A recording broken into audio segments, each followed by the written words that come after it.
Hello there, I'm Ollie Foster. Welcome along as we look ahead to the Champions League draw that's almost upon us. All roads leading to Budapest on the 30th of May next year, the Champions League final. Over the next hour or so, 36 top European clubs are going to find out their unique roadmap. No two paths to the knockout stage the same. The draw is going to be taking place in Monaco. We're going to bring you that very shortly in the next 9 or 10 minutes. Well, 27 of those 36 clubs, they've qualified by virtue of their league positions. The top 5 in the Premier League this season and Spain's La Liga going straight into this league phase. But England do have a bonus 6th representative. Spurs getting their place at the top table, their reward for winning the Europa League. PSG also qualifying as European champions, although they would have come back anyway into the competition after winning the French title. As we've seen as well over the past couple of nights, 7 teams have come through qualifying. Kairat Almaty from Kazakhstan, the lowest ranked side in the competition. They knocked out Celtic. And Club Bruges, they beat Rangers 9-1 on aggregate last night. So no Scottish side in the Champions League this year. Well, these are all the seedings coming up now. 36 teams split across 4 pots, 9 sides in each. As you can see, Liverpool, Manchester City and Chelsea among those top seeds in pot 1, Arsenal in pot 2, Tottenham pot 3, Newcastle United in those lower seeds in pot 4. Each side will be drawn against 2 teams from each of the 4 pots, 1 home and 1 away match from each. So 8 matches for each of those 36 sides. Well, Nedum, Onuoha and our chief football news reporter Simon Stone are here with me as we count down towards the draw. 7 minutes away or so, gents? Start with you, Simon, because UEFA have looked at coefficients with these seedings. It's going to be complex. It would have taken hours if we had the old format of balls in pots. It is going to be tricky, isn't it, to work out who can and can't play each other over the next hour in the draw. It is, apart from not for the computer, because they seem to be able to work it out quite quickly. I think for most people watching this, quite an interesting point is that the other teams, the non-English teams in pot 1, so we're looking at Barcelona, Real Madrid, PSG, Bayern, Dortmund, Milan, they are all going to be playing 2 English teams. The way that the draw works, because you get 2 teams from each pot, they're going to be playing 2 Premier League teams. And that, in a way, could disadvantage them because, especially when we get down to pot 4, we're looking at Newcastle there. If Real Madrid have got to play Newcastle, for instance, Manchester City might get Paphos. You'd say that would be an easier game for Manchester City. So in pot 1, those teams are all going to play 2 English sides apart from the English sides. That's going to be interesting to see how it all shakes down. Nedum, just worth reminding ourselves that if you finish in the top 8 come January, and after the final round of fixtures, you're straight into the last 16. The next 16 places, 9 to 24, they go into the playoffs. Finish in the bottom 12, you are out. No parachute into the Europa League. But then we had the curiosity, Nedum, that kind of mixed things up, that PSG, the eventual champions, they didn't finish in the top 8, and Manchester City only got into the playoffs by the skin of their teeth. And this is what it's all about, isn't it? Getting these big matches and a little bit of jeopardy, or what do you think? No, I think the jeopardy is there. But as Simon was saying there are going to be some really tough games for those teams in pot 1. But it also reminds you that those games aren't going to necessarily decide if you're going to be in the top 8, for example, come the end of the whole competition.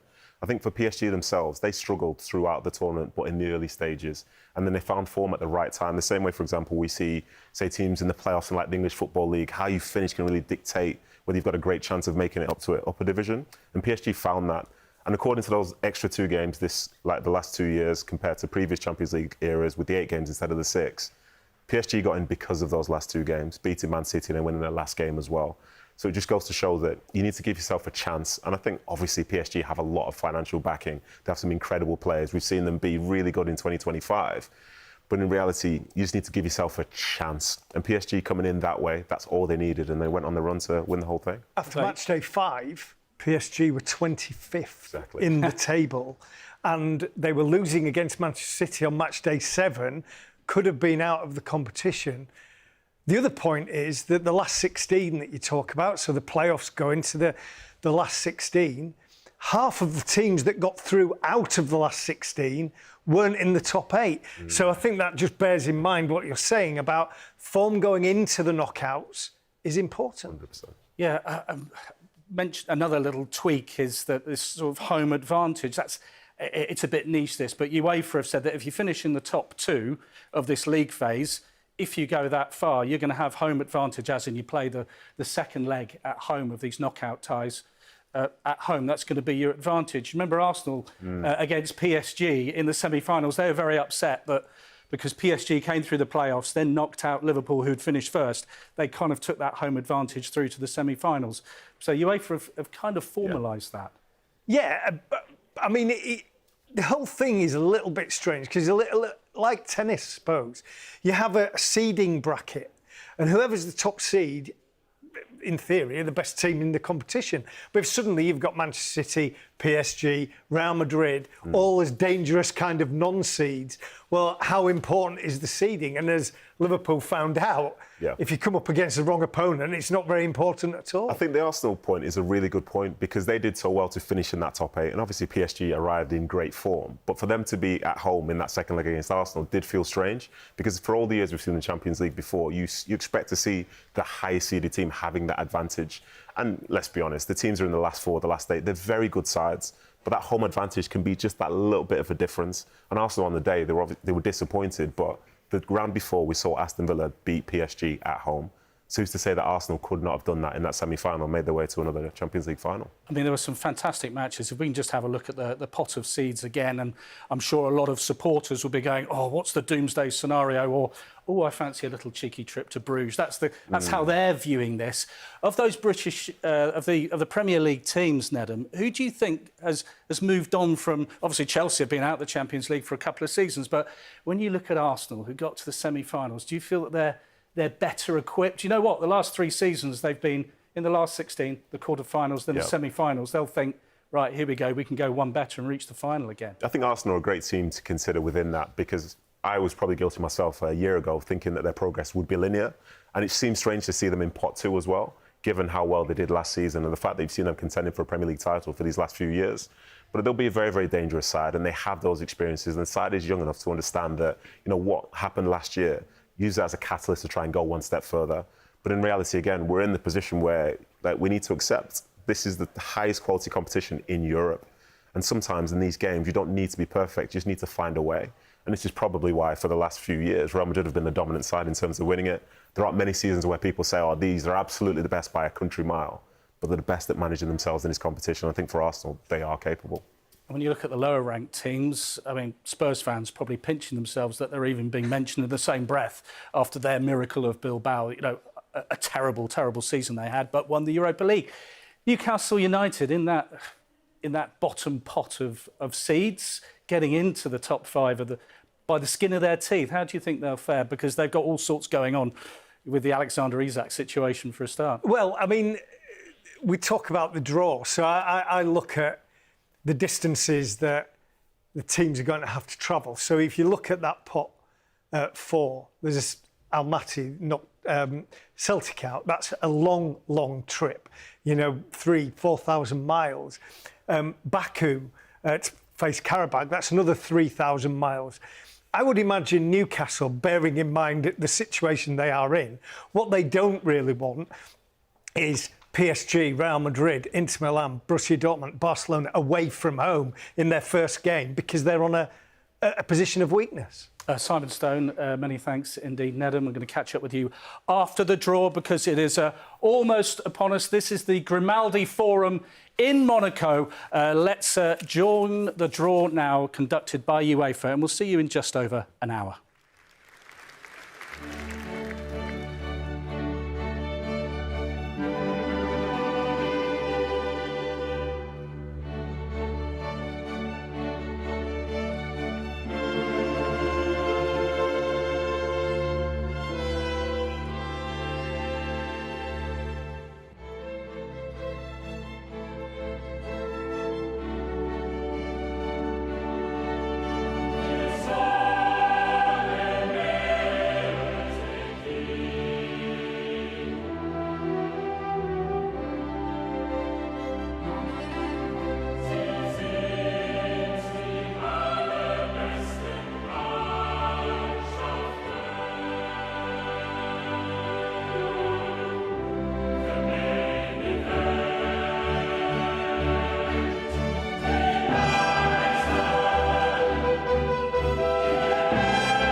Wow.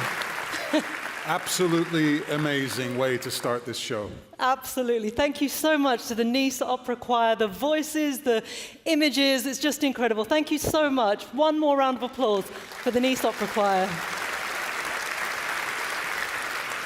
What better way with this magical anthem to start the show? Absolutely, exactly right. Good evening. It is the draw for the 2025-26 UEFA Champions League. Would you believe it's been 90 days since Paris Saint-Germain were crowned winners of the greatest club competition on the planet for the very first time? And today we find out who they and 35 other teams will be facing in the league phase of this season's tournament. We will indeed. Good evening from my side as well. Fantastic to be here once again tonight. The road to Budapest starts taking shape for all competing teams whose representatives are here. A warm welcome to everyone who made it.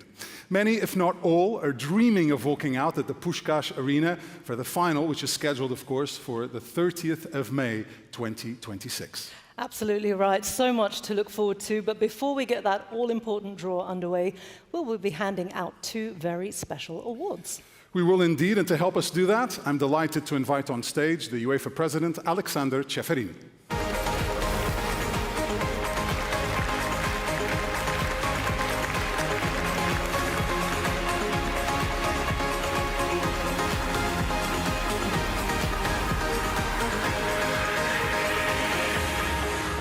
President, welcome. Fantastic to see you here on stage. We're starting the show with a celebration of a club that has made history in European club competition, doing something no one has ever done before, Reshman. Yeah, absolutely right. After winning the Uefa Conference League last season, Chelsea are now the first football club to win all 6 UEFA club competitions. So, Mr. President, it's a clean sweep, isn't it, of the Champions League, the Europa League, the Conference League, the Cup Winners' Cup, the Super Cup, and the Youth League as well. I mean, do you know, it's hard enough to just win one competition. How much of an accomplishment, how remarkable is it that Chelsea have won them all?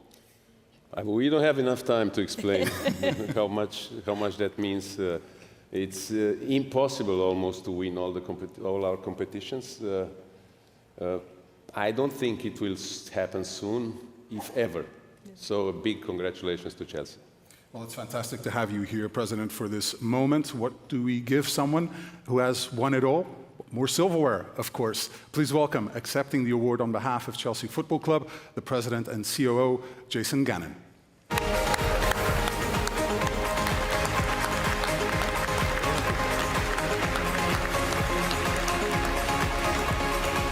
Again, Jason, come and stand here next to the President.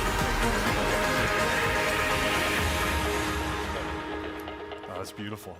Beautiful. I was just about to ask you, what are your first impressions? It looks fantastic, doesn't it? Stunning. Isn't it? Jason, congratulations. It is another trophy to add to the collection. Chelsea, real history makers here. And as Alexander said, you know, who knows if another team will ever repeat it.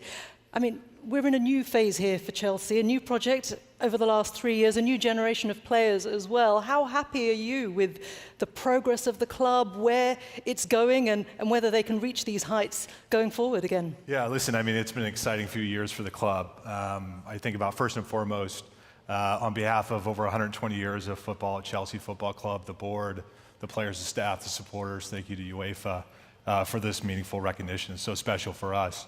I would say, listen, this comes and follows our success in the European campaign last year with the Conference League. It's such a special moment for our squad, a younger squad, to have that sort of meaningful football in Europe and develop throughout, and then certainly having a successful European campaign, and then to follow that up with a successful domestic campaign, being the youngest squad in Premier League history to qualify for the Champions League. So incredibly honored to be here and to receive this award.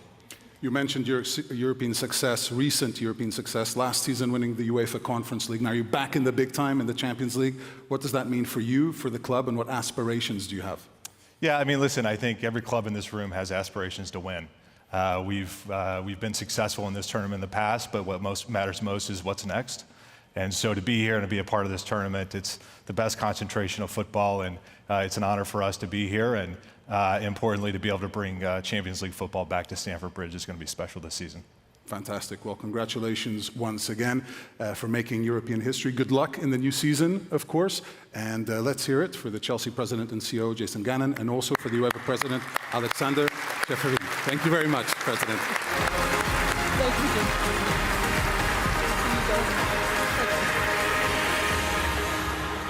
Now, last year on this very stage, I guess we can say that history was made. UEFA, of course, introduced a revolutionary new format for its club competitions. The draw here in Monaco was a landmark moment, I guess, because it opened the door for this brand new era, and it really was a big deal. A very big deal. And to mark the moment, you may remember a big name helped to launch this new format, Zlatan Ibrahimovic. The result, a video that struck a chord and captured the imagination. If you missed it, or if you saw it but don't quite remember everything, here's a quick reminder. We tell the world it's time to change. Okay, One table, 36 teams, and no more groups of 4. straightforward. Each club plays 8 different opponents instead of only 3. So the competition becomes better than ever. I agree. That's why we're doing it. Fans deserve more action, more jeopardy. Exactly. Then why are you feeding them this corporate garbage? Give them what they want, more football.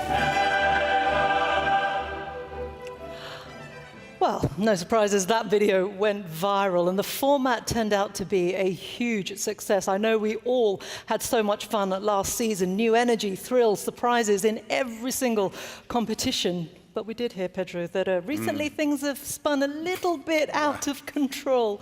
So here's a bit of an insight into what's been happening behind the scenes. And now in news from the world of football, reports are surfacing that last year's changes to the Uefa Champions League may have come from a surprising source. Here we go. Sources close to Lee are saying that Zlatan Ibrahimovic has been telling people the idea for the new format was all his idea. Just another incredible moment for the footballing legend. President Jeffrey's office has not yet returned. Michael for his reaction. We're here with Zlatan Ibrahimovic, and Zlatan, last year we saw your announcement of the new format at the Uefa Champions League draw, and you were great. Yes, I know. So I have to ask you, Zlatan, there are rumours that the new format was your idea and not UEFA's. Is that true? Well, the change is good. They were great. Everybody loves the new format. Do you really think UEFA could come up with something so creative? So smart? UEFA? So you're saying it was your idea after all? What do you think? And soon, the president is going to announce some new changes that I came up with. What? Well, seems like UEFA and President Jeffrey are taking their orders from Zlatan these days. Ines, I want everyone in my office, now. Zlatan is only here to help. And get that friend Zlatan on the phone.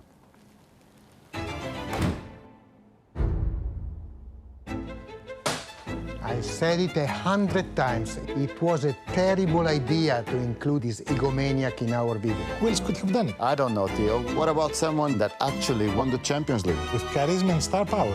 Who, Luis? Oh, seriously, guys. We spent all those years developing the new format. And now he is taking all the credit. This is crazy. I don't care about the credit. Everybody knows he's full of it. What I'm more concerned about is all this nonsense about new changes. We are not changing anything. But what if the press and fans believe him over me? Well, he's very charismatic and handsome. All right, that's it. Whoa. Come on, guys, stop, stop.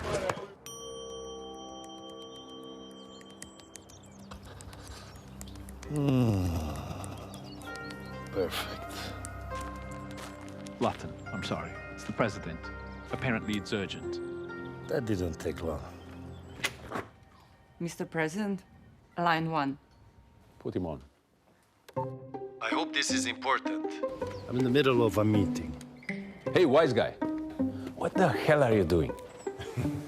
My favorite lawyer. You seem upset, my friend. What's wrong?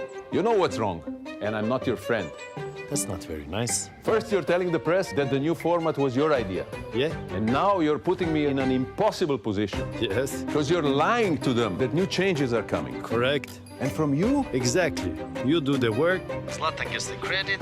What's the issue? Come on. So you don't want to hear my ideas? No, I don't. And nobody does. It took us 6 years. 6 years to come up with this new format. 6 years? Wow. Congratulations, Giorgio. You are a genius. I could have done that in 6 minutes. But you didn't, idiot. I'm the idiot? It's funny. All you guys talk about is your idea. But the only thing I read about is Zlatan. So who's the idiot now? Just go back to your office and work, you bunch of nerds. Shut up. You are completely clueless. Hey, listen, I have to go now. I still have a lot of interviews. It seems like the press are more interested in me than they are in you. Okay, enough of these games, Zlatan. You have to stop telling press and everyone else that we are making changes, because we are not. Actually, what you're doing could be considered liable in a court of law. as in illegal. And don't forget, Zlatan, I'm a lawyer. And a damn good lawyer. You know what? Let's take his ass to court. Hey, Figo, comedy. Comedy. I'm thinking.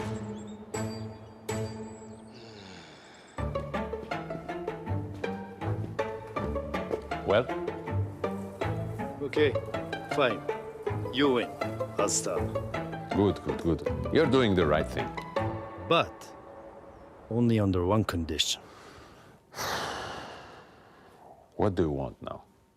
Pick up the phone, Mr. President.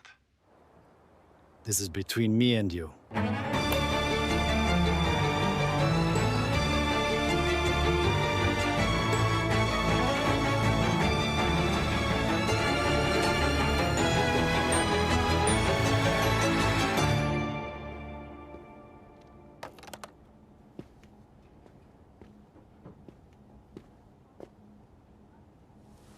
Well, what did that clown want?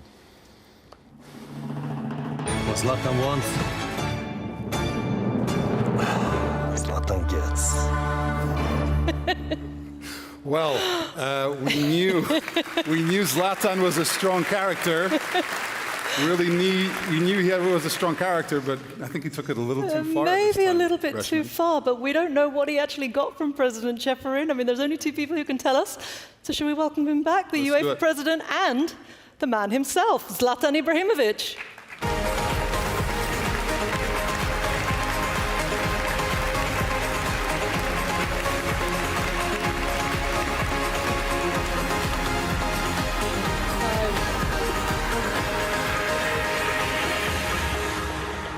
Welcome back, President. I think everybody wants to know what that conversation was all about and what you agreed with Zlatan. I mean, you saw that he was blackmailing us. So if Zlatan blackmails you, then you have to give him something. Now, jokes aside, Zlatan was not just a fantastic player. He's a great man. He's a person that never forgot his roots. He's a person that silently helps the disadvantaged. We know that. I know that. So for this year, I decided to give him the President Award. Thank you.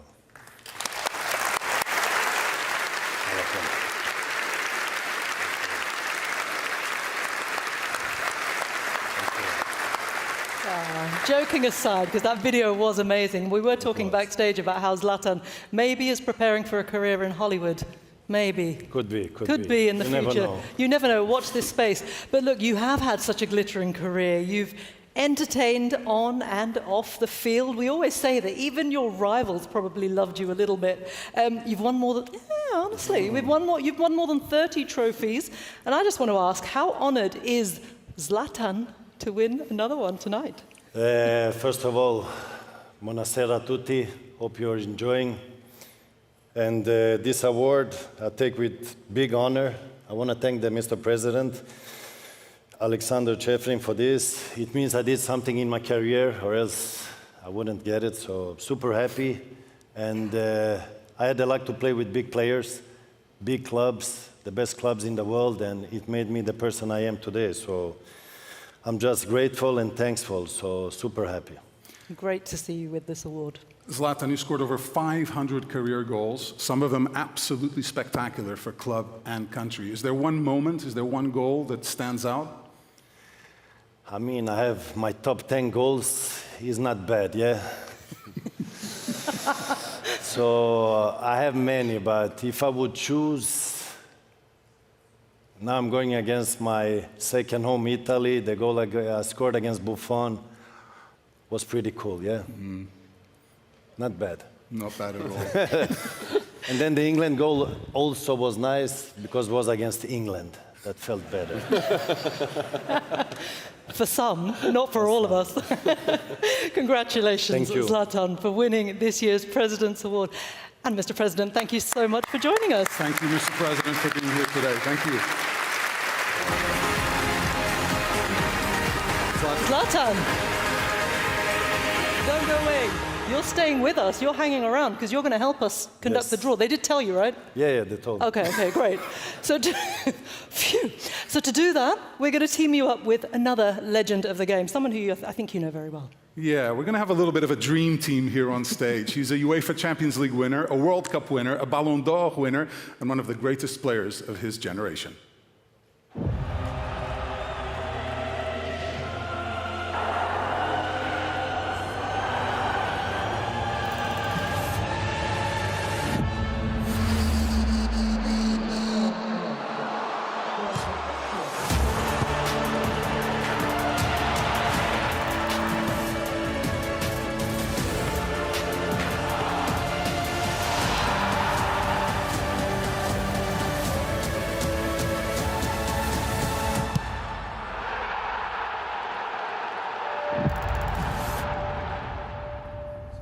Ladies and gentlemen, please welcome the former Real Madrid, AC Milan and Brazil midfielder, Kaká.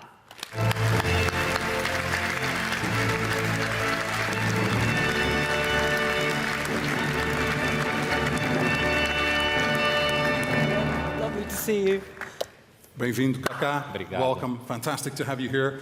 Tactical switch. Okay. Obviously, you had an incredible career. Reshman alluded to some of the clubs and the country you played. You won this competition in 2007. Going back to that year, that season, what did that mean to you to lift this iconic trophy? Well, good evening, everyone. So it's very nice to be here again in the Champions League. Atmosphere, it's always nice. And 2007 was a great year for me, for Milan. We had a great team, great coach, amazing supporters, and win that trophy, it's one of the best moments of my career for sure. So if I had a chance to play two finals, different ones, 2005 and 2007. In Milan, we say that after Istanbul, it's always Athens. So it's a good way to say that that trophy is really amazing. It's one of the best moments in my career. No, we can imagine. And you mentioned AC Milan, which is interesting because both of you had two spells at AC Milan, but you never actually played together. I don't know how your paths didn't cross, and I'm sure a lot of Rossoneri fans would have loved to see this. But I wonder, how do you think this partnership between you two would have worked? Yeah, unfortunately, we didn't play together.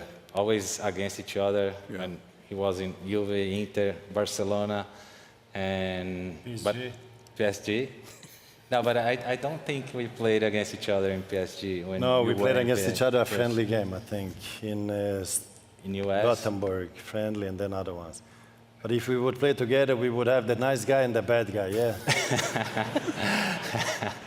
You choose who is who. Wow, get your votes in, everybody. I think that one would be very interesting. But you know what? We're going to team you up today because we are absolutely delighted that you were both working together in unison to help us with tonight's draw. So, without further ado, we are going to take, gentlemen, our positions behind the desk. Let's do it.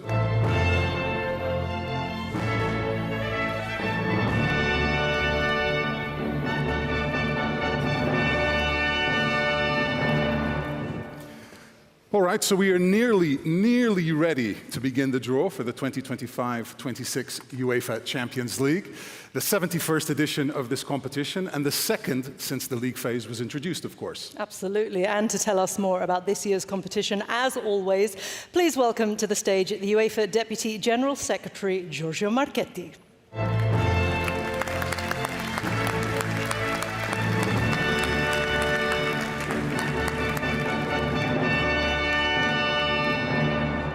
Good evening, you all, ladies and gentlemen. On behalf of UEFA, it is my great pleasure to welcome you all here in Monaco. Exactly 1 year ago, from this stage, we kicked off the most revolutionary change since the inception of the UEFA Champions League. We bid farewell to the old group stage and entered the new era of the world's greatest club competition with the brand new league phase format. Many were skeptical, but from the very first match day, it delivered on its promise, making every match count, raising competitiveness, delivering surprises, and giving fans more blockbuster clashes than ever before. Among other interesting things, we also had a record number of goals scored per match. Then we came to match day 8. 36 teams taking the field at the same time. 18 synchronized games with almost everything still in play.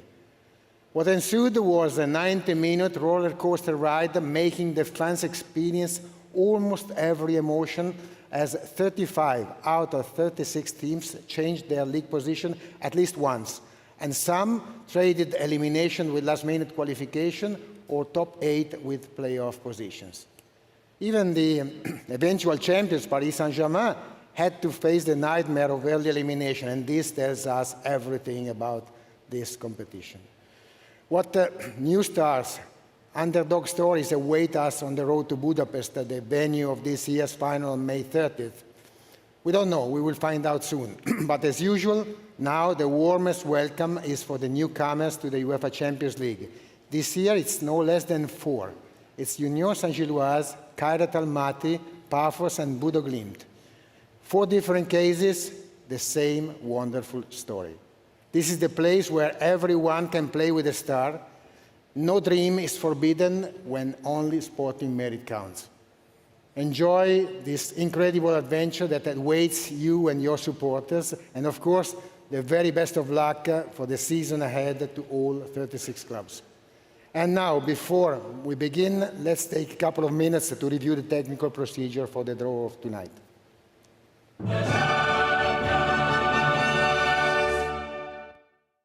The 36 teams that have qualified for the league phase are divided into 4 pots. Pot 1 features the UEFA Champions League title holders, plus the top 8 qualified teams in the UEFA Club Coefficient ranking. Pot 2 comprises the next 9 qualified teams in the ranking, and so on for pots 3 and 4. The draw will determine the 8 opponents for each team that they will face during the league phase. To assign these teams opponents, a computer software will be triggered to select at random 2 eligible teams from each pot. It will take into account the following conditions before selecting the opponents. Teams from the same national association cannot be drawn against each other. Teams can face a maximum of 2 opponents from any one other national association. Starting with pot 1, a ball is manually drawn at random and opened to display the team, at which point an automated software randomly draws 8 opponents for this team, 2 from each pot, including for each opponent, whether they are played at home or away. The software randomly draws opponents from each pot from amongst all the valid options, while ensuring that the draw can be continued until the end. Once a valid allocation has been drawn by the software, the opponents and which matches are played at home or away will be revealed. The process is repeated until all 9 teams from pot 1 have been drawn and assigned their 8 opponents. Any opponent that has already been drawn does not need to be revealed and will be displayed directly in the opponent overview. Once all 9 pot 1 teams have been drawn, pot 2 will follow with a ball again manually drawn at random. As all opponents of pot 1 have been designated, the software moves immediately to draw 2 opponents at random from each of pots 2 to 4, again allocating which matches are played at home and which are played away. Pot 3 and pot 4 will be completed as per the same procedure as previous pots, with only opponents from the relevant remaining pots to be drawn each time. It is important to note that the display of ties is shown for the home and away ties by pot and does not represent the order of the matches of each team. The match calendar with the dates and kickoff times of the matches will be released on Saturday.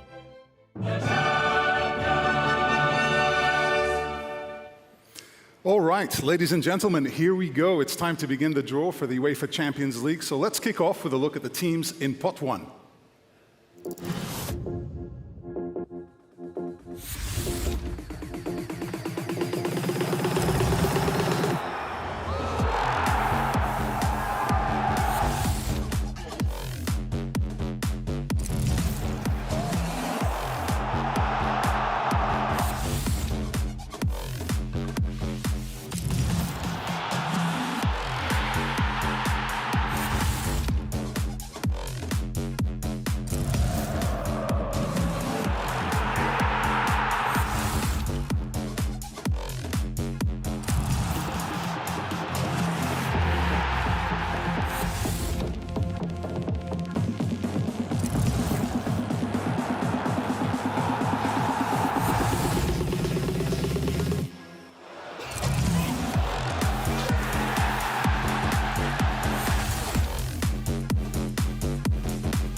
So, 9 teams who have won more than 500 trophies between them, would you believe?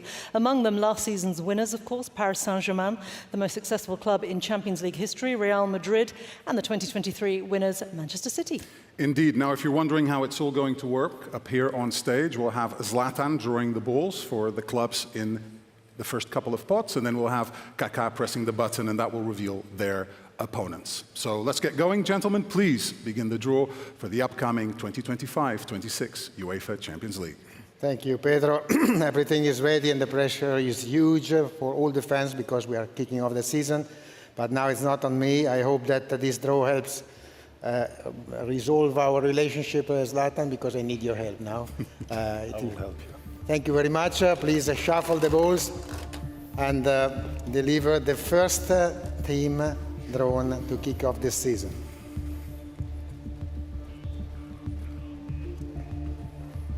Bayern München. So it is Bayern München, so the champions of Germany, who scored 99 goals last year and lost just 2 matches to win their 33rd Bundesliga title. So we are ready. Apparently our computer has already drawn the 8 opponents for Bayern, and I would ask Kaká now, press the button and we will reveal them.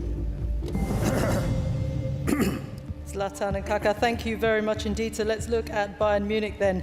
These are their opponents for this season's Champions League phase. From Pot 1, blockbuster clashes to say the least. Bayern Munich will be hosting Chelsea at home and then travelling to the Parc des Princes to take on the champions PSG. That's from Pot 1. From Pot 2, it's Club Bruges and an away trip to North London to take on Arsenal. From Pot 3, they will face Sporting Club de Portugal and PSV Eindhoven in the Netherlands. And from Pot 4, they take on newcomers Union Saint-Gilloise and another newcomer as well. They'll travel to Cyprus to meet Paphos.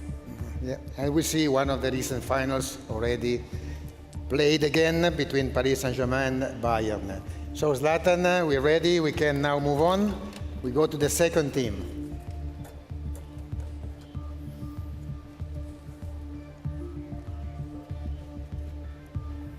Chelsea. Chelsea FC, the winners of all UEFA competitions. So for Chelsea, we are also ready, and for Chelsea, we need to find out 7 opponents because one is already known, it's Bayern. And Kaká, press the button, we will know soon.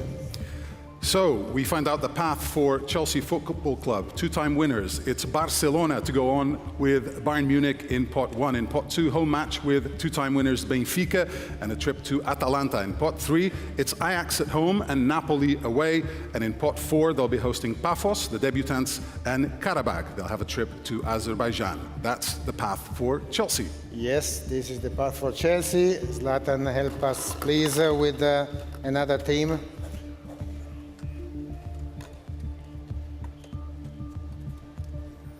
Real Madrid.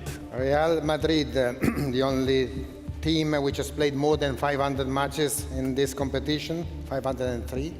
to be precise. For Real Madrid, we know nothing yet, so if you press the button, we will reveal 8 opponents for Real Madrid. Kaká deciding the path for your former club there. Let's take a look at who they play in Pot 1. They just keep meeting, don't they, from Pot 1? Manchester City and Liverpool, they play both of them in this league phase. From Pot 2, they will host Juventus and travel to Lisbon to take on Benfica. From Pot 3, it's Olympique de Marseille and a trip to Greece to take on the Greek champions Olympiacos. And from Pot 4, it's AS Monaco and it's a trip to Kazakhstan to take on the newcomers Kairat Almaty. Yes. And another recent final with Liverpool, so Liverpool-Real Madrid to be played again. Thank you very much, Zlatan. Please go and let's see who comes next.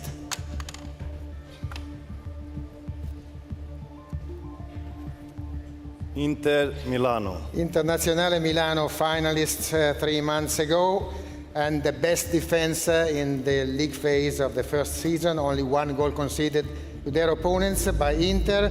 No opponents have been drawn for Inter, and Kaká, play your derby with Inter now.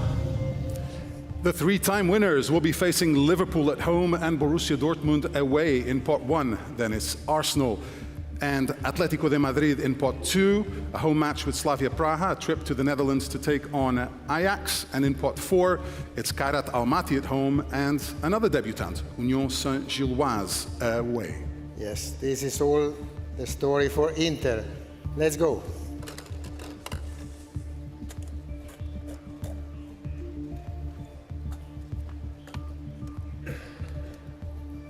Borussia Dortmund. So Borussia Dortmund, say also winners of 97, they will need 3 matches to have played 200 matches in this competition. So it will happen on match day 3, of course. For Borussia Dortmund, we know that they will play Inter at home, and they will have another 7 opponents to face.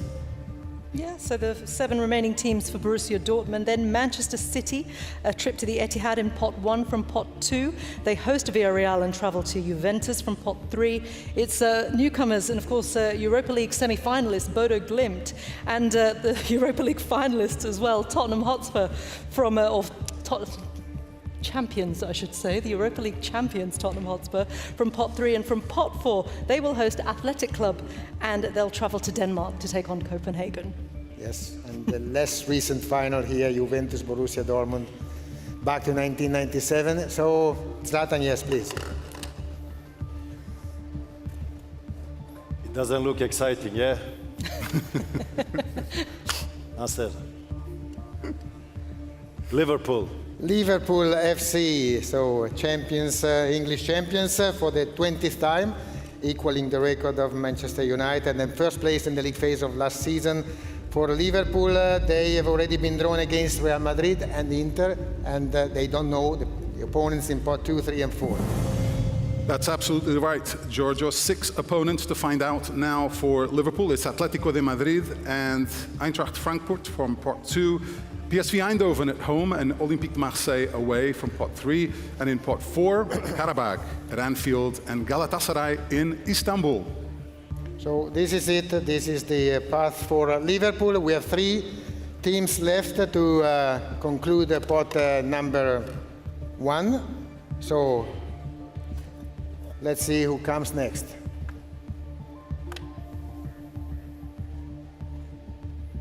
Barcelona. This time it is FC Barcelona, top scorers last year, 43 goals. Of course, no surprise because their front line is really atomic. Rafinha, Lewandowski, Yamal can score to anybody. Please, Kaká, press the button. 7 opponents to be revealed for Barcelona. Yeah, another one of Zlatan's former clubs then. We know they're facing Chelsea from Pot 1. They're also taking on another one of Zlatan's former clubs, PSG. From Pot 2, Barcelona will host Eintracht Frankfurt and travel to Belgium to take on Club Bruges. From Pot 3, it's Olympiacos and a trip to Slavia Praha. And from Pot 4, Barcelona host Copenhagen. Oh, and they travel to St. James's Park to take on Newcastle. Yes, this is it. We have only 2, so take one of the 2 balls, so that the computer can draw their opponents. Paris Saint-Germain. And now the title holders of Paris Saint-Germain, they won not just the Champions League, but the treble, so the two major trophies also in France. Only 9 clubs have done it in Europe, so big merit to this team. And Kaká, you have to reveal 6 of their opponents after Bayern and Barcelona. The defending champions will also be playing Atalanta at home, Bayer Leverkusen away in pot 2, hosting Tottenham, and playing in Lisbon against Sporting in pot 3, and in pot 4 it's a home match with Newcastle United and a trip to face Athletic Club. Yes. So that's all. We know everything also for Paris Saint-Germain. And Zlatan, if you pick the last ball, we all know who we're talking about, but the paper will also show it. Manchester City. And of course it is Manchester City record holders because they did 26 matches without a single defeat between 2022 and 24.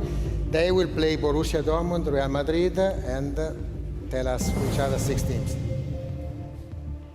Yeah, and completing the path then for Manchester City. Some great trips, actually, for the City fans. From pot 2, they host Bayer Leverkusen and they travel to Villarreal. From pot 3, it's Napoli and a trip to the Arctic Circle to take on Bodo Glimt. And from pot 4, Galatasaray and a visit here in the Principality to take on AS Monaco. So, the first teams have been drawn. Some incredible fixtures to look forward to already.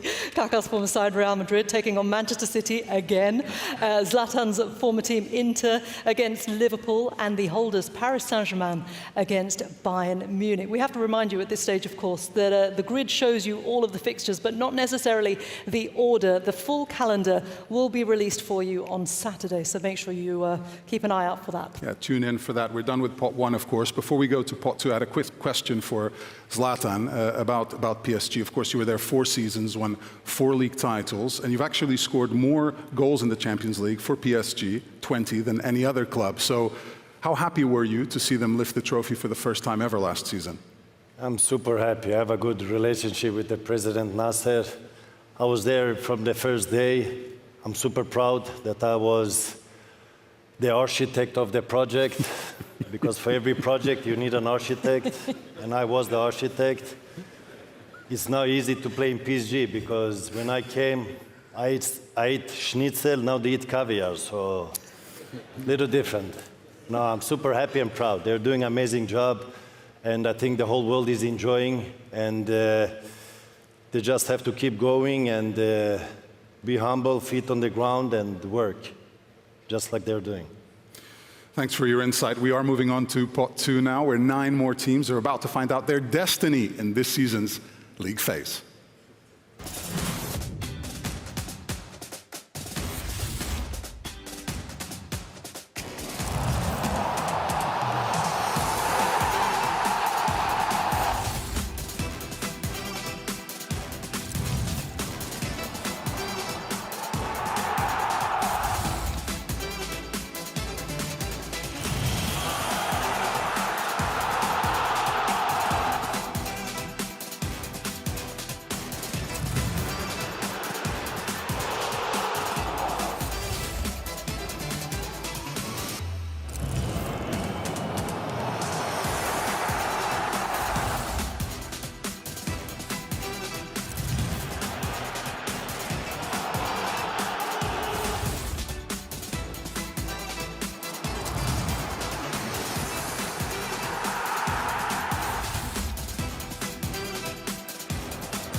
Nine more outstanding teams in pot 2, including a couple of 2-time winners, Juventus and Benfica, 3-time finalists, Atletico de Madrid, and last season's semi-finalists, Arsenal.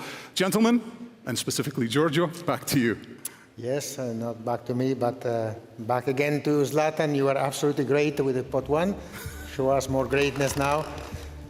And here we go, first team of pot 2. Bayer Leverkusen. Yes, Bayer Leverkusen, who won all 4 home matches last year without conceding a single goal to their opponents. We are ready for Bayer Leverkusen. Just to remind everyone, Paris Saint-Germain and Manchester City are there pot 1 opponents, please. Thank you. Okay, these are the next teams that Bayer Leverkusen will be playing. From pot 2, they will host Villarreal and travel to Lisbon to take on Benfica. From pot 3, it's a home tie against PSV Eindhoven and a trip to take on the Greek champions Olympiacos. And from pot 4, Newcastle United at home and Copenhagen away. Yes, so this is Bayer Leverkusen. Let's go with another one.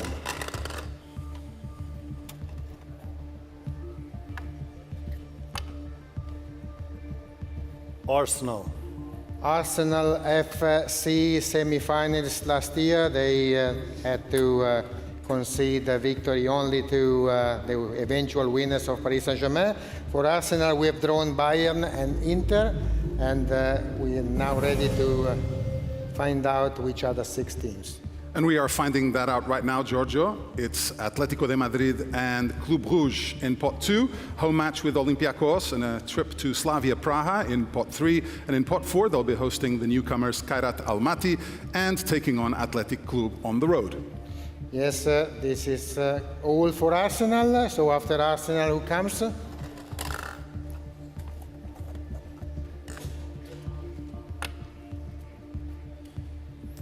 Atalanta Bergamasca Calcio, one of the big surprises of the last few seasons. They are established Champions League team now, and the most recent winners of a UEFA title for Italy. They did it in 24 with the Europa League. So 6 opponents for Atalanta after Chelsea and Paris Saint-Germain. Thank you, Kaka, for pressing the button. Let's take a look at their final 6 opponents then. From pot 2, it's Club Brugge and a trip to Eintracht Frankfurt. From pot 3, they will host Slavia Praha and travel to Olympique de Marseille. And from pot 4, it's Athletic Club and a trip to Belgium to take on the newcomers Union Saint-Gilloise. Yes, so Brugge challenging Atalanta again. They eliminated Atalanta last year, and now they will have to go to Bergamo. Let's see. Please, Zlatan, next team drawn. Benfica. This time we go to Portugal, to Benfica. 45 participations in the Champions League, the second most overall in Europe. For Benfica, we're ready. They know they will play Real Madrid, Chelsea, and Leverkusen. And you tell us which are the 15s. The Portuguese Giants, who of course qualified this week, they'll also be facing Juventus away, hosting Napoli and Ajax in pot 3. And in pot 4, it's a match at home in Lisbon against Qarabag and a trip to St. James's Park to take on Newcastle United. Exactly. So this is all for Atalanta. We have now another team that we want to see. They're all ready. Club Brugge. Brugge, it's the cup winners in Belgium and the only Belgian club which has made it to the final of this competition in '78.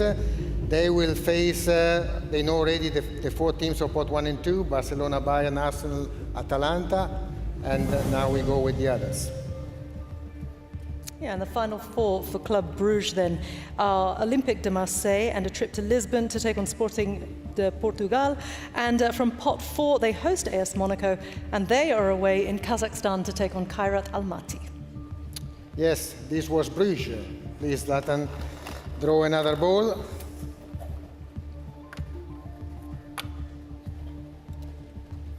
Eintracht Frankfurt. Eintracht Frankfurt, the first German club to reach a UEFA Club final in 1960 in front of an amazing crowd of 127,000 people. So, Kaka, please tell us which other 5 teams after Liverpool, Barcelona, and Atalanta. They are, Giorgio, Atletico de Madrid from pot 2, Tottenham and Napoli from pot 3, and in the final pot, it's Galatasaray at home and Qarabag away. Yes, that's all also for Eintracht. Yes, we have now 3 left to conclude pot number 2. Juventus, the Italian team with the most matches played in this Champions League, 311. So they will play Dortmund, Madrid, Real Madrid, and Benfica, and we now reveal the other 5 opponents. Yeah, completing the picture then for the two-time winners. From pot 2, it's Villarreal. From pot 3, it's Sporting, and a trip to Bodo Glimt. And from pot 4, they will host the newcomers Paphos, and they will be here to take on AS Monaco. So 2 newcomers also for Juventus here. We see with Bodo Glimt and Paphos. Yes, Zlatan, please. You draw another ball. 2 Spanish teams. Atletico Madrid. And we go with Atletico de Madrid, the winners of 7 European titles in total between UEFA Cup, Super Cup and Cup Winners' Cup. So Atleti, they will face Inter, Liverpool, Frankfurt and Arsenal, +4. The final 4 for Atleti. Bodo Glimt at home, PSV Eindhoven away, that's in pot 3. And in pot 4, they'll be hosting Union Saint-Gilloise, and they'll be traveling to Turkey to take on Galatasaray. Correct. Only one team, Zlatan, and pot 2 is done. Villarreal. Yes, what we were waiting for is the yellow submarine of Villarreal, winners of the Europa League in 21. And who comes after Man City, Dortmund, Juventus and Leverkusen for them? Let's press the button. Okay, so the final 4 for Villarreal then. They host Ajax and they travel to Tottenham Hotspur. And from pot 4, it's Copenhagen at home and a trip to Paphos. Yeah, so we're halfway through. 18 of the 36 clubs know who they're facing. There's a lot to look forward to after these first 2 pots, of course, including Club Brugge against Arsenal, for example, Juventus taking on Benfica, Atleti playing Frankfurt, just to name a few. Yeah, just to name a few indeed. Kaka, we were speaking before, weren't we, about your incredible memories of winning that 2007 Champions League final. Actually, before the draw earlier today, Pedro and I were taking a look at an image of that starting lineup, and we were just thinking, wow, it is just superstar after superstar after superstar, including your good self, of course. What was it like to play in that team with such a group of talent?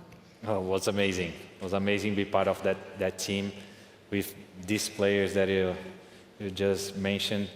I've been blessed to have this kind of teammates in my career, in Milan, in Madrid, in national team. So it's a lot of lessons. Every training, it's a lesson. So I had a Maldini as a captain, has a Cafu, Pirlo, Gattuso, Shevchenko, Inzaghi, all these players every day. It was really good, amazing. You teach each other. Yeah, teach each other. It's brilliant to see. Look, we're going to move on to pot 3 now. 9 more teams then will be discovering their fate, including a 4-time winner of this competition and last season's Europa League champions.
Nine more teams then from 8 different countries, including some real giants, previous winners Ajax and PSV Eindhoven, established European teams, of course, like Tottenham and Napoli, and also some sides looking to make their mark in this competition, Slavia Praha and Bodo Glimt. Indeed, and you may have noticed that we've had a formation shift here on stage. We're now going to have Kaká attacking on Giorgio's right, drawing the balls, and on the left of Giorgio, it's Zlatan pressing the button. So, Giorgio, over to you for the second half. Of course, champions can play everywhere on the field.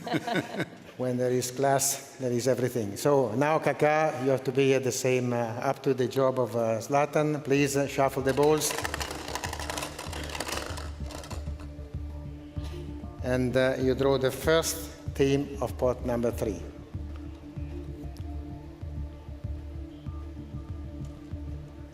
Olympique de Marseille. Olympique de Marseille is the first team drawn and the first French club to have won the trophy in 1993, or the trophy, of course, from the inception of the Uefa Champions League. That's clear. They know already that they play Liverpool, Real Madrid, Atalanta, Club Brugge, and Zlatan, now please reveal with the button, yes, the other 4 opponents.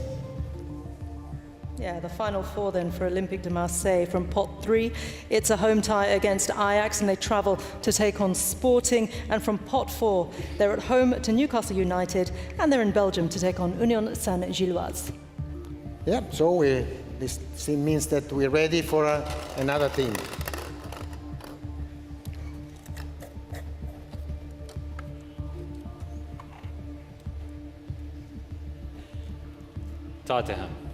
Tottenham Hotspur.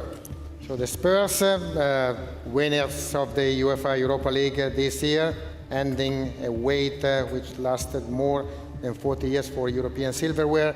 So Tottenham have been drawn against Borussia Dortmund, Paris Saint-Germain, Villarreal and Frankfurt, and Zlatan will now reveal which other 4 teams. Completing the lineup, Slavia Praha at home, Bodo Glimt away, so rematch of that semi-final in the Europa League last season. It's a home match with Copenhagen and an away fixture right here in the Principality to take on Monaco. Yes, this is it. Kaka, please draw the next team.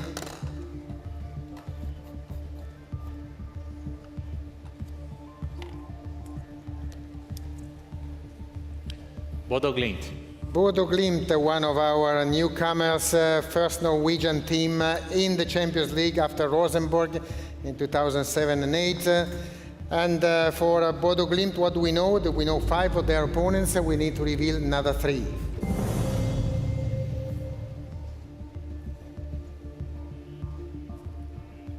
We have, of course, Slavia Praha from pot 3, as well as Tottenham. And in pot 4, it's a home match with Monaco and a trip to Istanbul to take on Galatasaray.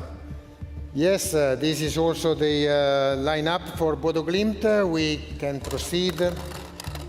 We have another 6 teams waiting in pot number 3. Most of their opponents are known, but we must know everything. Sporting.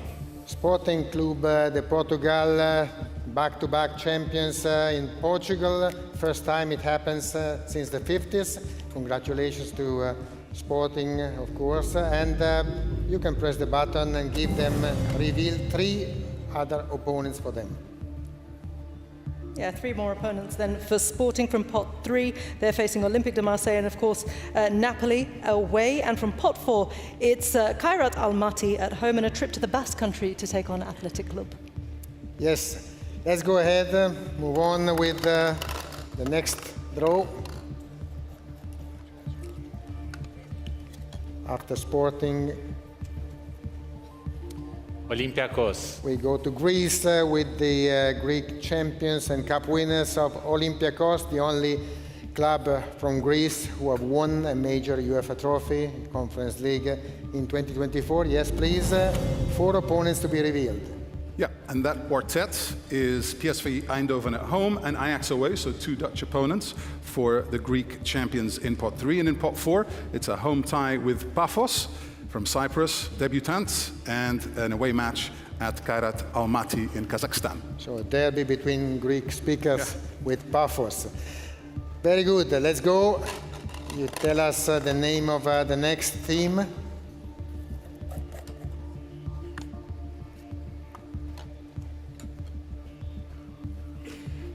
Ajax. This time is Ajax, the most successful Dutch side in this competition. 4 wins for Ajax, 3 in the 70s with the team of the great Johan Cruyff. Let's go. Zlatan, 2 opponents are not known for Ajax. Yeah, much known for Ajax already. Completing the final legs of their adventure then is Galatasaray at home from pot 4 and a trip to Azerbaijan to take on Karabakh. Yeah, that's all also for Ajax. We can proceed. you can draw the next team.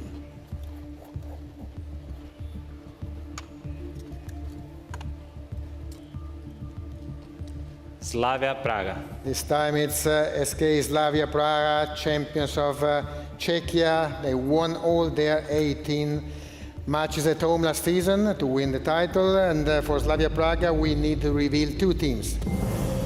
We do indeed, and they are Athletic Club at home and Pafos away, completing the picture for Slavia Praha in next season's competition. Correct. Let's go, next draw.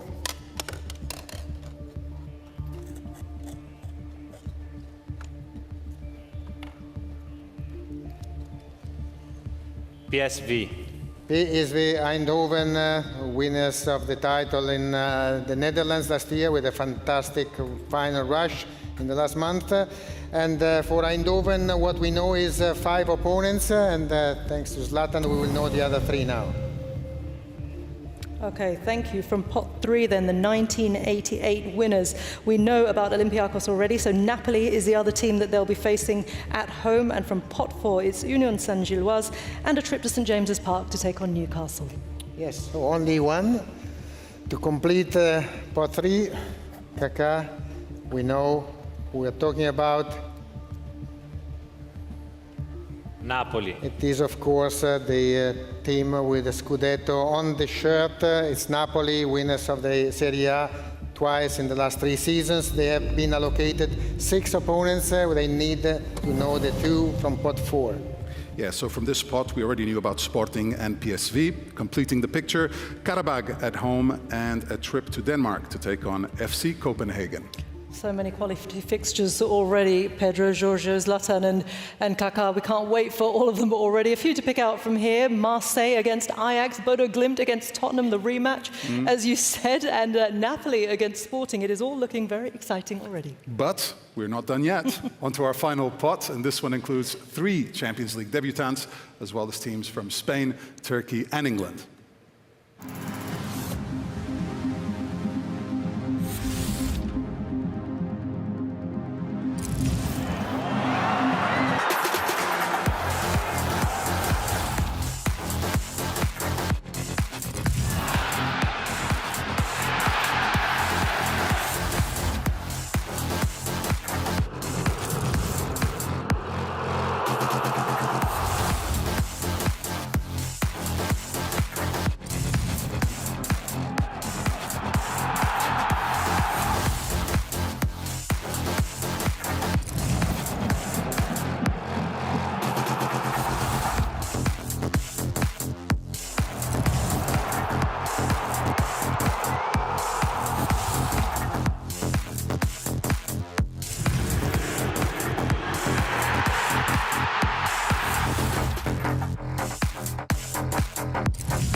Champions League first-timers Union Saint-Gilloise, Pafos and Kairat Almaty are all waiting to complete their picture for this year's competition, as are the other teams, of course. So let's not keep them waiting any longer. Let's reveal the final fixtures for this season's league phase. One last time, over to you, gentlemen. Yes, one last time. Not many matches to be revealed, but pot 4 versus pot 4, basically.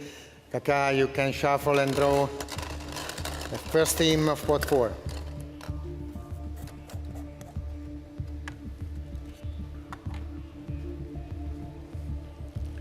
Athletic Club. So it's Athletic Club it's Bilbao, one of the 3 Spanish clubs, always in the top division in Spain. And for Athletic Club, let's go, press the button, and let's see which 2 teams from pot 4. Yeah, a club with such a rich history, such a great stadium as well, and completing the picture for them in pot 4. It's a home game against Karabag, and they are facing Newcastle United away. Yes, let's go after Athletic.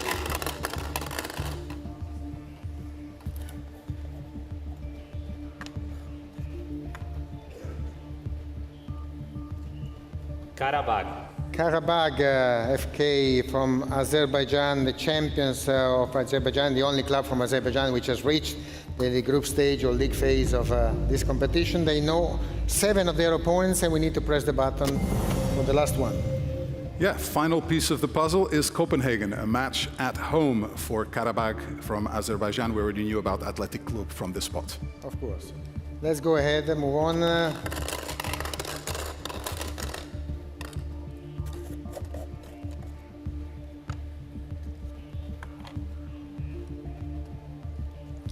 Monaco.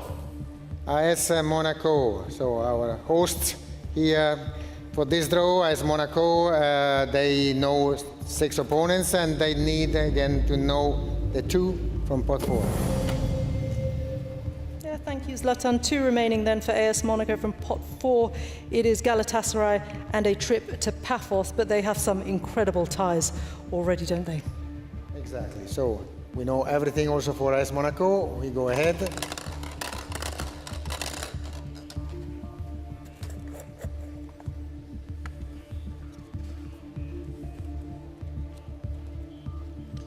Galatasaray. So this time it is the champions, the Turkish champions of Galatasaray, who celebrate 120 years of existence this year. So congratulations to Galatasaray. Ready to learn the last opponent for Galatasaray. Yeah, from this spot they already knew they were playing against Monaco. They're now also hosting Union Saint-Gilloise. That's it for Galatasaray. 5 to go.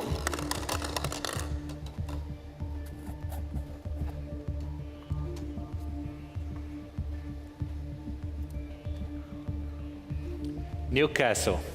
Newcastle United from St. James Park, and let's see, English Cup winners last season.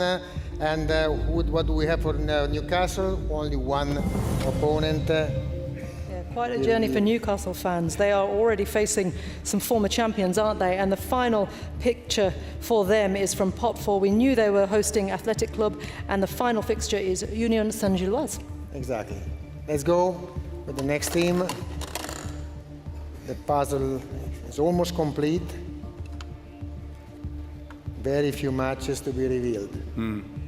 Union Saint-Gilloise. And we go with Union Saint-Gilloise, newcomers. No draw needed for Union Saint-Gilloise because all their 8 opponents. Yes, of course, including from pot 4 Newcastle and Galatasaray, like we've just seen. They're facing a couple of former champions in Inter and Bayern as well, and Olympique Marseille and PSV. So a lot of former champions that the Belgian side is taking on. Exactly. So let's draw another team because we have 4 matches which are not known yet.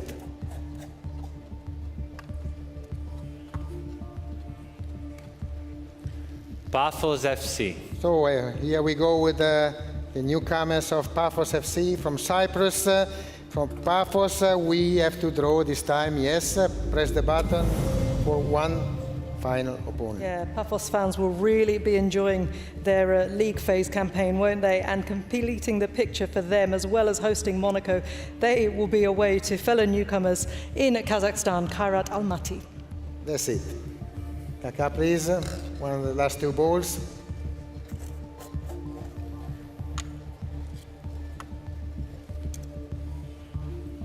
FC Copenhagen. It is FC Copenhagen, winners of the league and the cup in Denmark last year. We have to press the button for the last pairing, which missing. As well as Karabakh, they'll also be facing Kairat Almaty from pot 4. Great path for the Danes as well, who qualified this week. A lot to look forward to. Okay, so let's see the content of the last ball. It's pretty obvious. Kairat Almaty. Of course, Kairat Almaty taking Kazakhstan into the UEFA Champions League. Their opponents are, of course, known as this is the last team drawn. And they came through in such incredible fashion, didn't they? What a great pleasure to have them in this competition. They faced former champions Real Madrid and Inter. I mean, that's going to be incredible for their fans. So their journey begins, as does everyone else's. Yeah, guess what? We're done. We've done it. So the draw for the league phase of the UEFA Champions League is now complete. And those final fixtures, like Rashmin mentioned earlier, the computer is now working on them and they will be revealed on Saturday. From this spot, we've got some matches to highlight, maybe Union Saint-Gilloise against Newcastle, Pafos against Monaco, and Copenhagen against Karabakh. Yeah, I don't know about you, but I can't wait to get started. This is my favorite time of the year because this is where we know where we might be, what we will be watching, and so much to look forward to. Gentlemen, have you enjoyed your time doing the draw? It's been great to have you here. As Pedro rightly mentioned, these fixtures will be laid out for you in diary format on Saturday, so do make sure you keep across all of UEFA's channels for that. So, Zlatan, Kaká, once again, thank you so much for joining us today for the draw. I think you will all agree that they were very capable assistants to Giorgio today.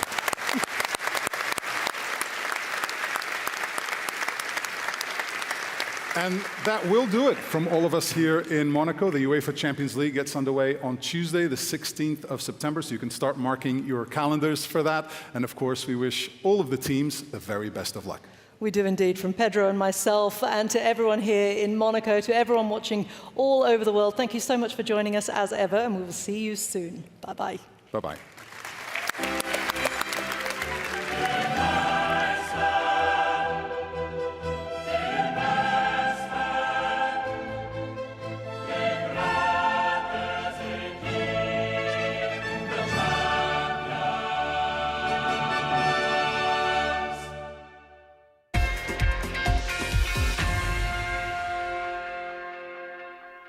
Well, welcome back to the BBC Sports Centre. We make that Nedum Onuoha about an hour and 8 minutes of the Champions League draw. Not much draw, but you loved all the half hour of acting and all those comedy skits with Cheferin and Cheferin.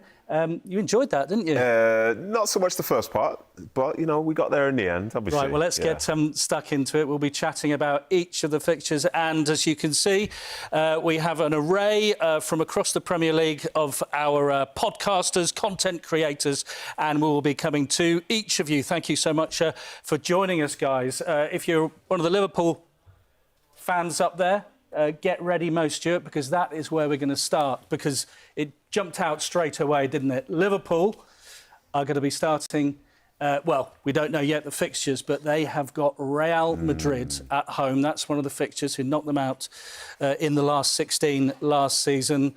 Where do you start with that, the return of Trent Alexander-Arnold? I think you have to look at it that way. Most people wouldn't have thought that Alexander-Arnold would be playing for Real Madrid a year ago. So for him to be there now, for him to be playing against them in his first season away, to be such a big game. And Liverpool and Real Madrid, they have their history. They have a real significant Champions League history. And it's fair to say that Real Madrid are dominant in terms of that. They've won the most and they've beaten Liverpool in a couple of finals as well. So to get a chance to play against them with Xabi Alonso, the former Liverpool player, as manager as well, it's a great occasion. I'm sure the noise is going to be at the absolute limit at that stadium. I'm going to correct myself, Nedum, actually. They obviously lost to PSG in the round of 16, Liverpool, but they've had some ding-dong battles with Real Madrid, runners-up to them in the final in 2022, 2018 as well. When we look at Liverpool's fixtures there, Nedum, so Real Madrid at home, Inter Milan away, Atleti at home, Frankfurt away. That's Hugo Ekitike, back against his former club. PSV at home, Marseille away, Karabakh at home. They haven't got any big trips there, really. Galatasaray away. That will be spicy, but one you would think that Liverpool would win. Yeah, I totally agree. I think those fixtures themselves, you are going to face a level of toughness because you're playing teams in that pot one like yourself, in pot two as well. But I think the Karabakh one being at home is a big deal, because it's not to say that the game itself isn't a game Liverpool would have won, but from the standpoint of, well, what are the travel arrangements, not just for the game, but after the game, because the Premier League continues at the same time. I think that is a big deal, and you look at that, obviously the Real Madrid game does stick out, but for teams looking to try and win it, you've got to go through sides like this. OK, stay with us, Nedum. Let's bring in Mo Stewart, Liverpool fan and broadcaster, podcaster. Mo, you excited by that? Oh, Mo, unmute yourself, Mo.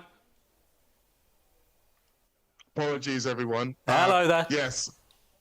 I am excited. I'm not entirely surprised. Liverpool have drawn against Real Madrid, I think 5 consecutive times in the Champions League now that they've been in it. So I think everyone was kind of expecting this. I suspect Trent may well have been dreading it. I think it's fair to say that his manager will get a better reception back at Anfield than he will.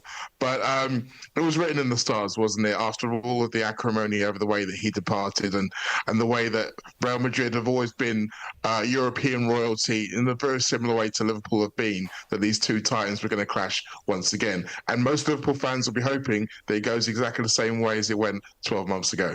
I mean, 12 months ago, you absolutely flew through this league phase, but then obviously came undone against PSG, Mo. Do you think Liverpool are better equipped for a tilt at the Europe this season? I think they would have learned the lessons from last season, because obviously the system is still new to everybody. So everybody's working out what is important, what isn't important. And as you say, Liverpool topped the group and it didn't really do them much good when it came to the draw for the knockout phase. So it might be a situation where if Liverpool are looking like they're going to finish in the top 4, perhaps, then maybe they aren't necessarily going to go all out to finish number 1, because aside from Liverpool, 3 of the other top 4 from the league phase last season all reached the semi-finals. So there is some benefit to being at the top of the league, if not quite the very top. A lot of football between now and the middle of January. Mo Stewart, Liverpool fan and podcaster, broadcaster, many thanks indeed. Nedum, Arsenal. OK, Mo was talking about Liverpool being better equipped. Are Arsenal for this? Inter Milan away, Bayern Munich at home, Atletico Madrid at home, Club Bruges, who've just done a number on Rangers in the playoffs, Olympiacos, trip to Slavia Prague, haven't had to go to Kairat Almaty, the Kazakhs. They're going to be hosting them at the Emirates. And then a lovely little trip to Bilbao to face Athletic Club. Yes. I like their chances in this, and I think we're talking about a team that made it to the semi-final last year and came unstuck against the PSG side who were hitting form just at the right time. But Arsenal's last game was in Paris, and the best player for Paris Saint-Germain was the goalkeeper in Donnarumma. So Arsenal know that they were capable of winning that game of football and being one game away from lifting the silverware, which they haven't managed to win just yet. So I think the draw itself is one, again, which would have the toughness side to it. But I think Arteta's built a side that know how to win in so many different ways, whether it's going to be a physical game, whether it's going to be a technical game, and they're prepared to travel and have a style that's robust as well. So, yeah, it always looks tough on paper to start with, but Arsenal, they're a very good side, so I'm confident they'll find a way. We will see. Akil Vias from the Arsenal Supporters Trust. Come on in. Hello, Akil. Here he comes. Akil, you excited by that? What do you take away from that draw?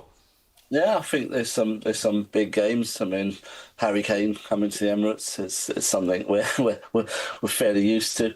I think there's some lovely away trips there, by the way. I mean, Bilbao, Prague, Bruges, even. They make for some nice, tasty trips. It's a stag trip. This you've got. You sound jealous. You've got Bruges, Milan. It's all right. Take your girlfriends along to that. Prague. And Bilbao, lovely away trips. Some nice trips there. We obviously did Milan with Inter Milan last year. In fact, apart from PSG in the semi, Inter Milan was the only team that beat us. It was away as well. They won 1-0 with the penalty. So there's something, there's something we got to rewrite that a little bit. But generally happy. I think there's some tough games at home. The two pot A and pot 1 and pot 2 clubs are quite difficult, but yeah, I think we're okay. I think we've built such a squad now that we feel ready to conquer Europe, and I know that sounds funny coming from us because we've never obviously done it in the Champions League, but it does feel like we've got that squad to just do something in Europe. So hopefully we can go 1 or 2 steps further than last year. Yeah, I mean, Nedum was talking about how sore they felt after that semi-final, but you've seemingly recruited pretty well. Your manager's Mikel Arteta, he seems pretty happy. And you go back the last 3 seasons, it's been last 16, it's been quarterfinals, it's been semi-finals. There's a pattern here, isn't there? Yeah, absolutely. So let's hope that pattern keeps going, obviously. And, it's all to play for. But I think even if we had, I think this format gives you a chance, doesn't it? You can, as we saw last year, even though we did lose a game, we still were in that kind of top 2, top 3 sort of thing bracket. So this format does give you a chance. Generally, if you win your home games and our away games on paper look okay. So yeah, I think we're excited for it. Akhil, from the Arsenal Supporters Trust, many thanks indeed. Nedum. Man City. Man City. Yes. All right, your old team. Now, they got into the playoffs by the skin of their teeth. They finished 22nd in the league phase and then got undone by Real Madrid. Lo and behold, that was one of the first teams they were picked to play. And they've got to go to the brand new spanking Bernabeu. And there have been some fabulous Champions League ties between the two in recent years. Also, Dortmund at home, Leverkusen at home. That sees Ten Hag coming back to Manchester if he's still in position. Villarreal away, Napoli at home. Kevin De Bruyne coming back. He's going to get a big... It might even be a statue of him by that time.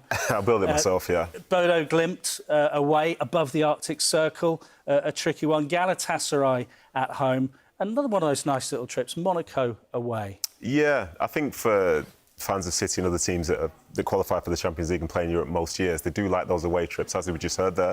And I think to be going to Monaco, to get a chance to see like Bodo Glimt, a side who we've heard about, but not many teams have actually played against from England, it's going to be good for them. And as you mentioned last season in the Champions League, it was so uncharacteristic of them because they won their first 3 games in their league phase, and then before you know it, the wheels really fell off everywhere, domestically, abroad, wherever you could see it.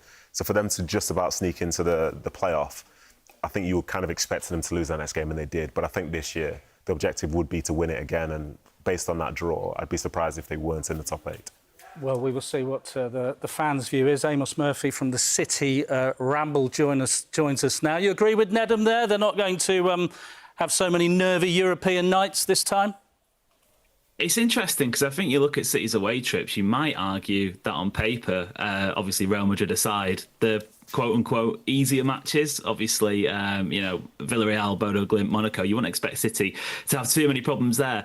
The home ones, there's a bit of a sense of an unknown there. I'd say they're almost very equally matched teams, even though they're across the 4 pots, Dortmund, Leverkusen, Napoli and Galatasaray.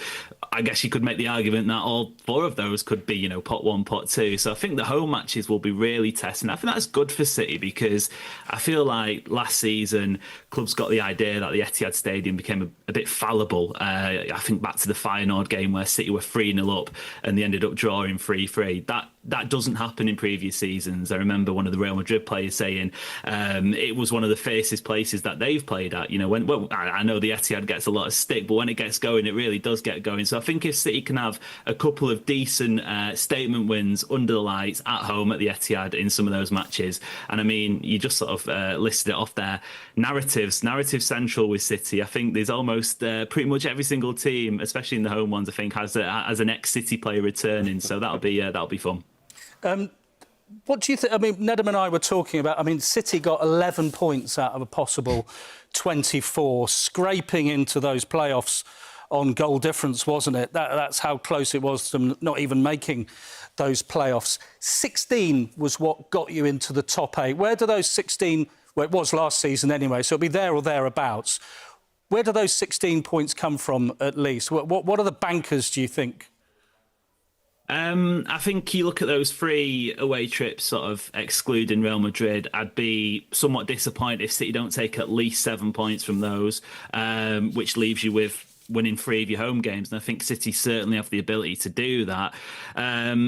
Whether or not they will, I think it'll be a real sort of tester, a real yardstick as to where this City team is. I know, obviously, after the weekend, it sort of flipped from the opening game of the season where City were back and then they weren't back and, the wheels are suddenly falling off again. I don't think that's going to be the case, but I do think City will have matches like that Tottenham one where maybe they flatter to deceive in some areas of the pitch where in other matches, they can simply blow teams away because of the attacking talent. So I think, take 7 points at least from those away matches. Real Madrid at this point, I can't believe I'm saying it. When I was growing up a City supporter and we couldn't even smell European football, at this point now I'm absolutely bored of it. So yeah, who knows in that one? Who knows? But yeah, I think it's an intriguing draw for City. It'll be interesting to see how they get on. Really will. Amos, thanks for joining us. Go well.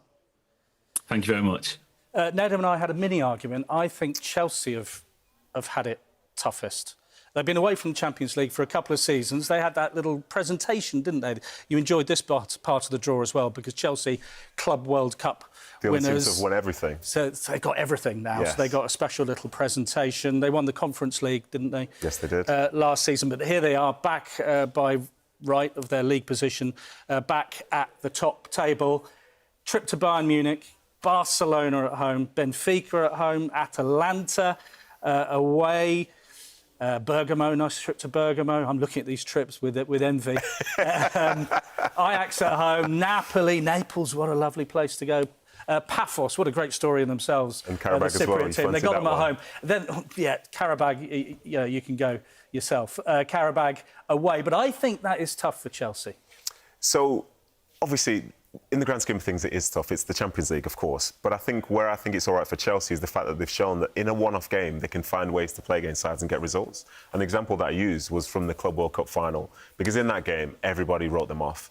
But they end up finding a way to do it. I think in Maresca, they've got a manager who's very thoughtful in his game plans against sides. And for the team that they have, a side who, for me, is continuing to grow, to develop and play a really good attacking style of football, I think those games in and around Europe won't fluster them anymore. They've travelled here, there and everywhere last season in the Conference League, and now these teams are more familiar. And I think those teams will fear Chelsea just as much as Chelsea should fear them.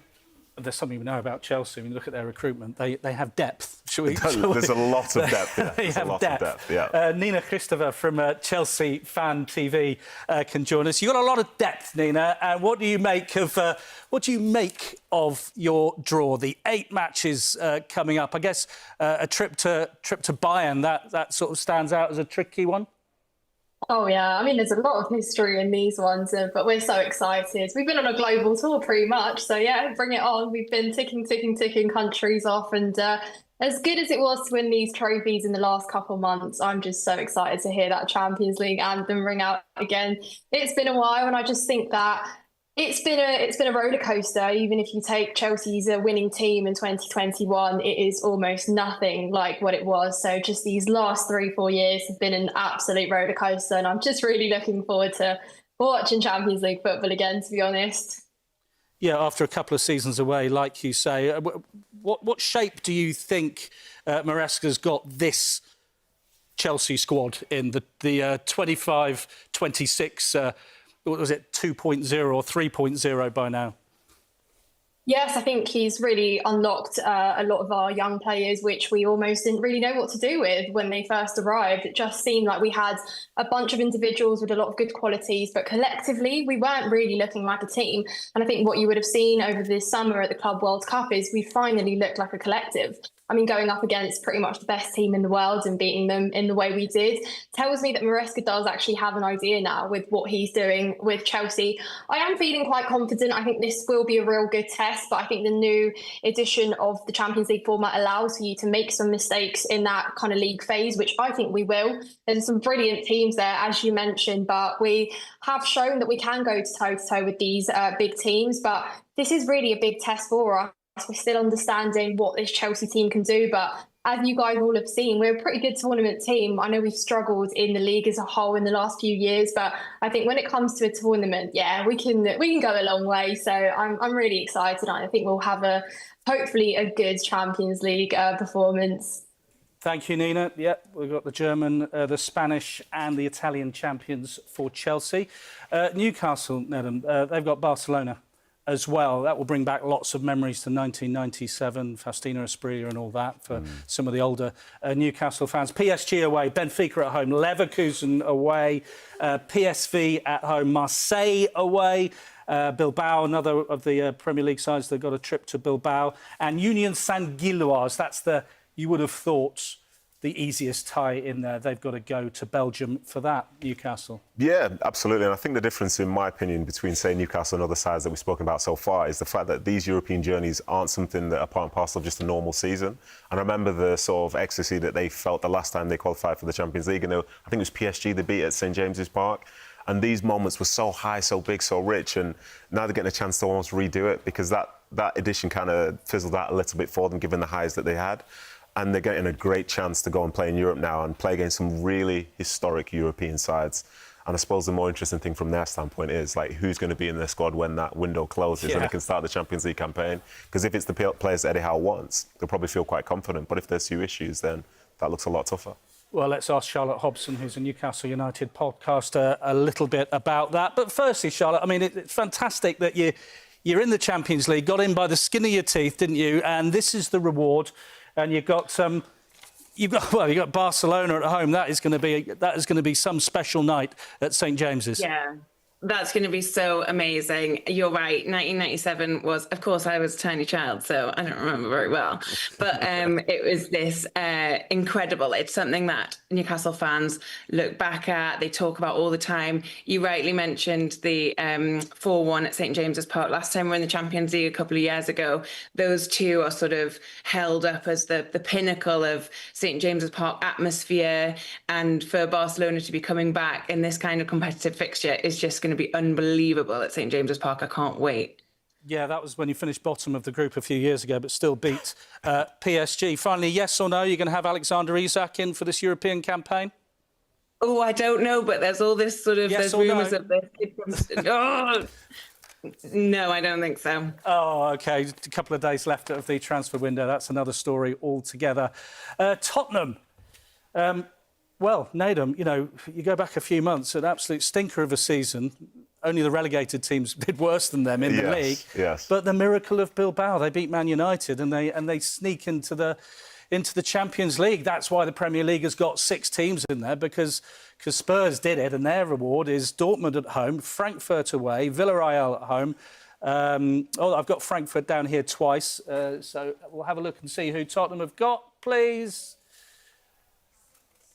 Slavia Prague, that's who. No, Slavia Prague, Bodo Glimt, Copenhagen, Monaco. Who didn't I write down? It's fine. You can see who they've got. I can see that, yeah. PSG. That's perhaps I did that on purpose. I didn't want to appreciate that Spurs are going to PSG. Still too soon after the Super Cup. Yeah, a little bit too soon. What do you think about what Spurs have got there? I think it's interesting. It does feel a little bit top-heavy with, say, playing PSG and then Dortmund in terms of their history as such. But after that, I think they're a really good match for everybody else. And that's an interesting position for them to be in, given what you said about literally 2 months ago. How many people fancied them in a final against United after the season that they had? Finishing one place above the relegation zone seems crazy for a team that now enters the Champions League with a probably genuine belief that they can do something in this league phase campaign. So, yeah, things have changed quite a bit. New manager, new vibes, and I'm sure it's going to be some good journeys in there as well. Yeah, Anna Howells is a Spurs fan writer, broadcaster, all things Tottenham. Hi there, Anna. Yeah, it's a very different. It's a very different atmosphere around the club. So yeah, why not go a long way in the Champions League? Because Spurs have started the season really well. Yeah, that trip to PSG, that seems to be the one that is the trickiest one there against the European champions. Yes, definitely. I agree with you. You know, I think the home games are quite favourable. I'm quite looking forward to them. The PSG one away won't be easy. We obviously have played them in the Super Cup. It didn't end the way we wanted it to, but I don't think we disgraced ourselves by any means necessary. It was Frank's first game in charge, so I think there's a lot more to come there. I wouldn't be afraid, but I'm also not going to be silly optimistic and say that we're going to smash them, which is not necessarily the case. We've done Bodo Glimt away, and we did really well there last season, so I am not afraid of that game. So, yeah, I think we've got a pretty decent selection of games there. What's the realistic hopes, do you think? Top 8, or would you take a sort of a seeded place in the playoffs? Do you think that's more realistic? I think it will be difficult because we don't really have the squad depth of a lot of the other teams do. So I would like for us to get a seeded position, but it really just depends on how well we get to manage it with the league and any other cups that we're going on. So, yeah, hopefully top 8. Anna, enjoy the European campaign. It is almost upon us. Nedum, just to sum up, you said to me before we came on air, just after the draw, you said, Can you see any reason why all 6 Premier League teams don't finish in the top 8 and get straight through to the last 16? Initially, I said no, but now having listened to the fans a little bit, there's still a bit of anxiety in there. And I think some of the games, like, for example, Frankfurt played Spurs last year as well in the knockouts of the Europa League. So there'll be some difficulty in games like that, teams seeking revenge and so on. So I don't necessarily believe it as such anymore, that all 6 are getting to the top 8, but I'd be very surprised if all 6 weren't in essentially the top 16, which would mean that even if you go into the playoff round, you've got a favourable draw, and you'll be at home second leg, and as a consequence, you'll be there when it matters the most. Well, 6 of the 36 are Premier League sides, a bumper contingent. Nedum, Onuoha, many thanks for your time with us around this Champions League draw programme. That is it from our coverage. Not long before those first matches are upon us, first round of games spread across 3 nights, actually, next month. Once again, the BBC will have highlights of every game that you can catch up on the 17th and 18th of September. Then it's every month all the way through to that Budapest final. There will be Champions League football. Extensive coverage on the BBC Sport website. Don't forget commentary on 5 Live as well, where Nedum will be popping up. Thanks to him and all our other guests. Lots of reaction of today's draw on the BBC Sport website. But from all of us, goodbye. Thanks for watching.